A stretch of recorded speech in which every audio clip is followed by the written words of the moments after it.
भगवान की सानिध्य से आनंद की उत्पत्ति, आनंद के प्राकट्य की संभावना होती है यदि हम उनके नजदीक होते हैं। इसलिए हमें कहा कि हम उपासक बनकर बैठेंगे। क्या बनकर बैठेंगे बोलो? उपासक बनकर। उपासक का मतलब उनके नजदीक बैठना, भगवान के बिल्कुल पास बैठना। भगवान के पास बैठने का मतलब भगवानमय हो जाना, कृष्णमय हो जाना। जैसे ब्रज की सब गोपियां हो गई, ब्रजवासिन हो गए हैं, जैसे ब्रज के समस्त गोपी ग्वाल भगवान के समीप हो गए हैं, सब कुछ भगवान पर छोड़ करके उन्हीं पर भरोसा करके जीवन जी रहे हैं। उदाहरण के लिए ब्रज में बहुत मीठी मीठी लीलाएं आती है। आप सब ने भगवान की ब्रज की लीलाओं को श्रवण किया था। उन ब्रज लीलाओं में यह भाव आता है कि गोपी भगवान को पकड़ना चाहती हैं, लेकिन भगवान पकड़ में नहीं आते। गोपी ये चाहती हैं कि ये जो कन्हैया हमारे माखन को चुरा के ले जाते हैं और बांट देते हैं सखाओं में, ग्वालों में, और हम इनको पकड़ना चाहती हैं, फिर भी पकड़ नहीं चाहती हैं, पकड़ पाती ही नहीं है। कभी तो ऐसा हो कि इसको पकड़ के ले जाए। और मैया यशोदा जो इसकी सिफारिश करती है कि मेरा लाला बहुत अच्छा है, मैया को ये बताएं कि मैया देख तुम्हारा लाला जो है हमारे घर से माखन चुरा के खाता है। मैया ये बताना चाह रही हैं कि मेरा लाला तो बहुत अच्छा है, लेकिन गोपियां ये दिखाना चाह रही हैं कि तुम्हारा लाला बहुत नटखट है, बहुत नटखट है मैया। पर जब शिकायत करती है ना, तब मैया मानती ही नहीं है। मैया कहती हैं कि मेरे घर में माखन की कमी है का? 9 लाख गाय है नंद बाबा के। कितनी?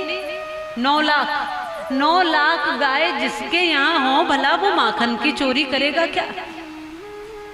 पर गोपियां कहती हैं मैया हम सच कह रहे हैं, तेरा लाला हमारे घर में जबरन घुस के माखन खा जाता है, हमसे कभी छीन लेता है, कभी जबरन मांग लेता है, कभी ना दे तो चुरा लेता है, और भी हम कोशिश करें छुपा के रख दें तो कभी मटकी तक भी फोड़ देता है, लेकिन ये तेरा लाला है बहुत नटखट। मैया ने कहा पकड़ के लाओ, कोई सबूत है तुम्हारे पास? गोपियों ने आज ये सोच लिया कि कोई ना कोई सबूत तो देंगे ही देंगे। अब गोपियों ने योजना बना ली कि जिसके घर में भी कन्हैया घुसे वही उस कन्हैया को पकड़ के मैया के पास ले जाए।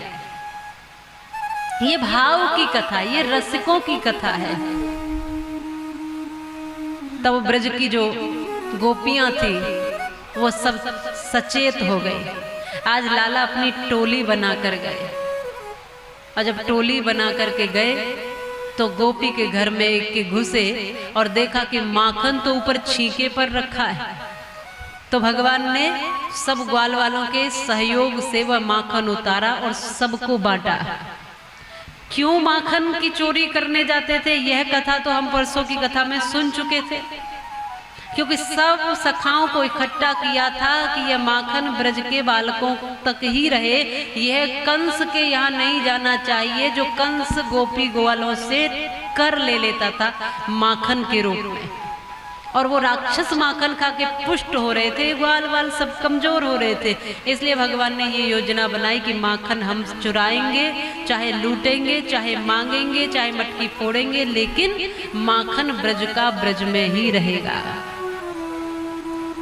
अब इसी बात पर गोपियां पकड़ना चाहती हैं, तो भगवान घुसे, माखन उतारा, और माखन उतार कर भगवान ने सब अपने ग्वाल वालों को खिलाया। सब सखाओं को पहले माखन खिलाया है, खुद नहीं खाया है, पहले खिलाया है। प्रत्येक लीला बता रही है। यह लीला एक ये भी सीख दे रही है कि हमें कभी अकेले नहीं खाना है, और कभी सनातन संस्कृति में ऐसा विधान भी नहीं है, शास्त्रों में ऐसा, ग्रंथों में ऐसा नहीं है कि हमें अकेले खाना है। यहाँ तक कि हमारे यहाँ की परंपराओं में तो पहली रोटी गौ माता के लिए निकाली जाती है, थाली भगवान के भोग के लिए निकाली जाती है, संतों महात्माओं के लिए भोजन निकाला जाता है, कोई भूखा आ जाए उसके लिए भोजन निकाला जाता है। ये आपके गली की और घरों की जो रखवाली करते हैं कुत्ते, उनके लिए बाद की रोटी निकाली जाती है। हमारे यहाँ तो पहली रोटी से लेकर बाद की रोटी तक की व्यवस्था है, माने अकेले खाने की परंपरा नहीं है। जीव जंतु, आपने देखा होगा कि घरों में माताएं चिड़िया को, कबूतरों को दाना देते हैं।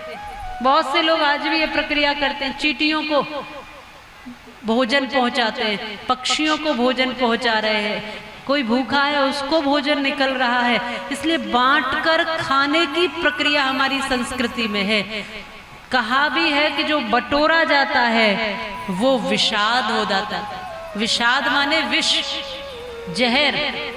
जो बटोरा जाता है वो विषाद होता है और जो बांटा जाता है वो प्रसाद होता है। आज भगवान प्रसाद बना रहे हैं, उस माखन को भी सबको खिला दिया, सबने खाया। अब बाद में खुद भी खाने लगे, और जब जैसे ही हाथ मुंह तक गया ही है अभी, तब तक गोपी ने आके हाथ पकड़ लिया। कहा, कन्हैया आज पकड़ में आए हो, इतने दिन से पकड़ना चाहते हैं लेकिन पकड़ में नहीं आते। ले जाऊंगी तेरी मैया के पास। और मैया यशोदा के पास हाथ पकड़ करके भगवान का जाने लगी सखी गोपी। जब जाने लगी, थोड़ी दूर पहुंची तो रसिकों की, क्योंकि ये रसिकों की जोड़ी हुई कथाएं हैं, तो वहां ऐसा कहते हैं कि जब ठाकुर जी का हाथ पकड़ करके जब ये गोपी चली, तो एक चौराहे पर बुजुर्ग कुछ बैठे हुए थे, तो गोपी ने देखा तो देखकर घूंघट कर लिया। बड़ों को देख के घूंघट कर लिया। जहाँ घूंघट की परंपरा होती है वहां बड़े बुजुर्गों से घूंघट करते, तो घूंघट कर लिया। अब जब घूंघट किया गोपी ने, माताओं कन्हैया जी को पकड़ के तो ले ही जा रही है, अब घूंघट कर लिया तो कन्हैया जी को मौका मिल गया, अवसर मिल गया। भगवान ने सोचा कि ये तो इस तरह मुझे ले जाकर मैया के सामने खड़ी कर देगी और मैं इस तरह पकड़ में आने वाला नहीं हूं। तो इस गोपी का ही बालक भगवान को दूर दिखाई दिया, तो इशारे से बुलाया भगवान ने, बड़े प्यार से उस बालक को बुलाया। और बुला करके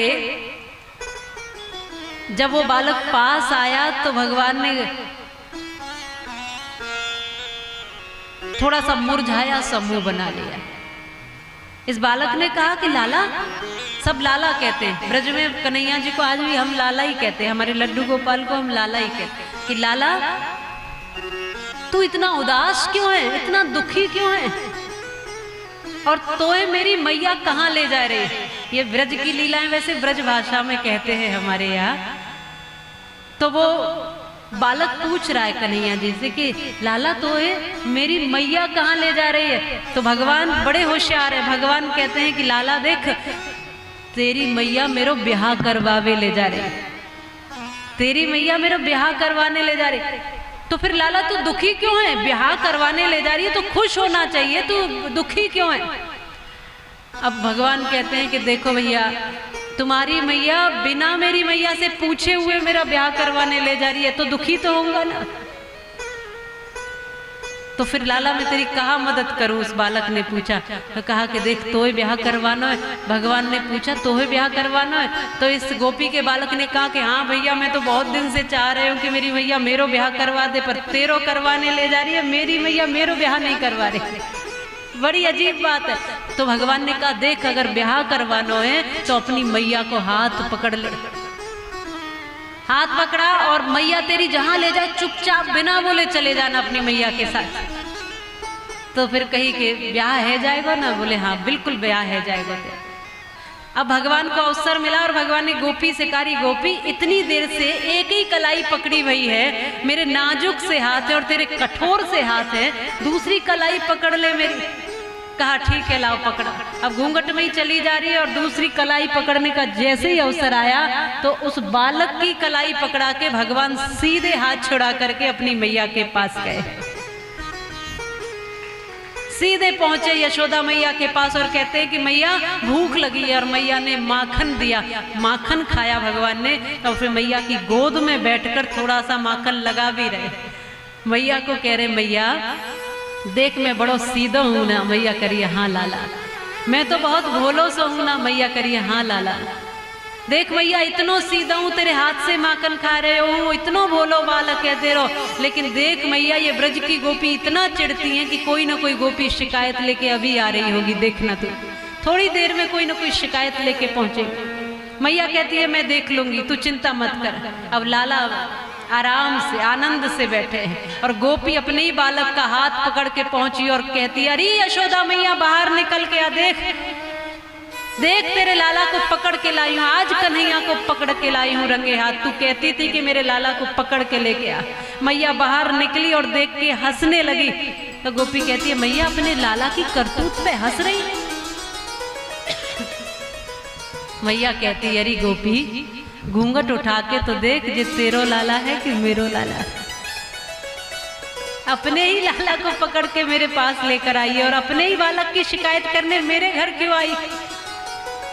इसने घूंघट उठाया, देखा, इसने देखा अपना ही बालक। ठाकुर जी कहाँ गए, कन्हैया कहाँ है? तो सामने कृष्ण खड़े हैं। ये गोपी समझ गई कि कोई न कोई चतुराई कन्हैया ने की है और भगवान सामने खड़े मुस्कुराते हुए मानो ये कहना चाह रहे हैं कि गोपी अगर भोलेपन से कोई मुझे अपना बनाना चाहे तो मैं अपने आप बंधन में बंध जाता हूँ और चतुराई से कोई कितना भी चतुर हो मुझे बांध नहीं सकता है। प्रेम के बंधन में मोहन बंध गए, प्रेमियों ने जो बनाया बन गए। ये प्रेम का बंधन है जो भगवान ब्रज की भूमि पर लीलाएं कर रहे हैं, पर चतुराई से भगवान को कोई प्राप्त नहीं कर सकता। इसीलिए मैंने कहा था कि ब्रज के संतों ने कहा है चार चीजें भक्त में नहीं होनी चाहिए, बनावट, मिलावट, सजावट और दिखावट। इन चार चीजों से भक्त दूर रहेगा तो भगवान के नजदीक रहेगा। जितना सहज हो जाएगा, जितना सरल हो जाएगा, जितना सामान्य हो जाएगा उतना भगवान की ओर हो जाएगा।